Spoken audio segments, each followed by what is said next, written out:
And எங்க அண்ணன் கூட பிறக்காத அண்ணன் ஏஎல் உதயா, அவர் தான் இந்த படத்துக்கு என்ன சொல்லியிருக்காரு சவுந்தர் வச்சு பண்ணுங்கன்னு சொல்லி. இந்த படம் ஒரு மிகப்பெரிய இக்கட்டான சூழ்நிலை இருக்கு. இந்த படம் 2 வருஷத்துக்கு முன்னாடியே எடுத்துட்டாங்க, 1.5 வருஷமா எடுத்து முடித்தாச்சு.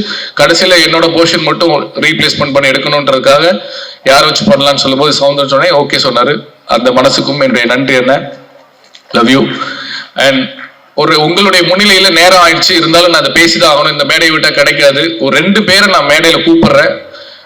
இயக்குனரோட சகோதரி அவங்களும் இயக்குனரோட தோழி திரிவேடி, கொஞ்சம் சீக்கிரம் வாங்க, டைம் இல்ல, கொஞ்சம் மேடைக்கு சீக்கிரம் வாங்க, எங்க இருந்தாலும் மேடைக்கு சீக்கிரம் வாங்க, கொஞ்சம் ஃபாஸ்டா வாங்க, விழுந்துடாம வாங்க. இவங்க 2 பேர் இல்லைன்னா இந்த படம் நடந்திருக்காது. சத்தியம். இந்த மனுஷன் இவர் இருக்காருல்ல, ஒண்ணுமே இருக்காது. எனக்கு ஒரு 10 பேர் கூட்டு வா, எனக்கு ஒரு இது கொண்டு வா, அதை கொண்டு வான்னு ஆர்டர் பண்ணுவாரு. நான் ஷூட்டிங் ஸ்பாட்ல போகும்போது அவங்க பேர் கூட எனக்கு இன்னும் தெரியாது. அக்கான்னு தான் நான் கூப்பிட்டு இருக்கேன். வாங்க அக்கா, முன்னாடி வாங்க, 2 பேரும் வாங்க.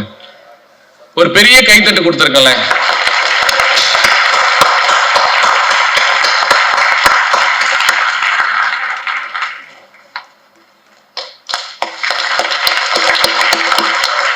நன்றி நன்றி. இவங்க 2 பேர் இல்லைன்னா இந்த படம் இன்னைக்கு முழுமை அடைஞ்சிருக்காது.